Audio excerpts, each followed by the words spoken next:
پاکستان میں افغانستان سے لائے گئے غیر ملکی اسلحے کے استعمال کے ثبوت پھر سامنے آ گئے۔ گزشتہ روز ضلع خیبر میں آپریشن کے دوران مارے گئے دہشت گردوں سے بھی غیر ملکی اسلحہ برآمد ہوا۔ مزید جانتے ہیں بیورو چیف اسلام آباد افتخار شرازی ہمارے ساتھ موجود ہیں۔ افتخار شرازی، مزید کیا تفصیلات ہیں، آگاہ کیجیے گا۔ جی، ایسے میں کہ افغانستان کی سرزمین پاکستان کے خلاف دہشت گردی کے لیے استعمال ہو رہی ہے،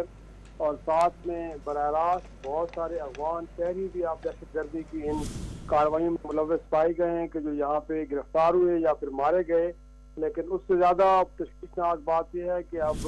افغانستان ان دہشت گرد گروپوں کے لیے اسلحہ ڈپو بھی بن گیا، اور وہاں سے یہ اسلحہ پاکستان لایا جاتا ہے، جس میں وار ویپن ہم کہہ سکتے ہیں، M16 A4 AK-47 جیسی جو مہلک ہتھیار ہیں وہ ان لوگوں کی جانب سے استعمال کیے جا رہے ہیں۔ جیسے آپ نے بتایا کہ خیبر پختونخوا کے جو علاقے ہیں، اور اسی طرح بلوچستان کا علاقہ پشین، جہاں پہ حال دنوں میں جب کارروائی کی گئی ہے تو اس دوران دہشت گرد مارے بھی گئے، اور ان کے قبضے سے بڑی تعداد میں اسلحہ بھی برآمد ہوا ہے، اور یہ اسلحہ غیر ملکی ساختہ ہے۔ اور جیسے میں نے بتایا کہ اس میں M16 A2 A4 اور اس طرح AK-47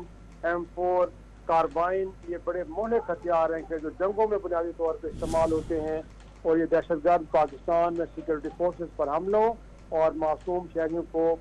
قتل کرنے میں استعمال کر رہے ہیں۔ تو جیسے میں نے بتایا کہ پچھلے دنوں جو کارروائی ہوئی ہے جس میں دہشت گردوں کو انٹرسپٹ کیا گیا انٹیلیجنس بیس اطلاعات کے اوپر، ان کے خلاف کارروائی ہوئی، ان کو ہلاک کیا گیا، اور ان کے قبضے سے بھاری تعداد میں اسلحہ برآمد ہوا ہے کہ جو افغانستان سے پاکستان لایا گیا تھا دہشت گردی کی کارروائیوں کے لیے۔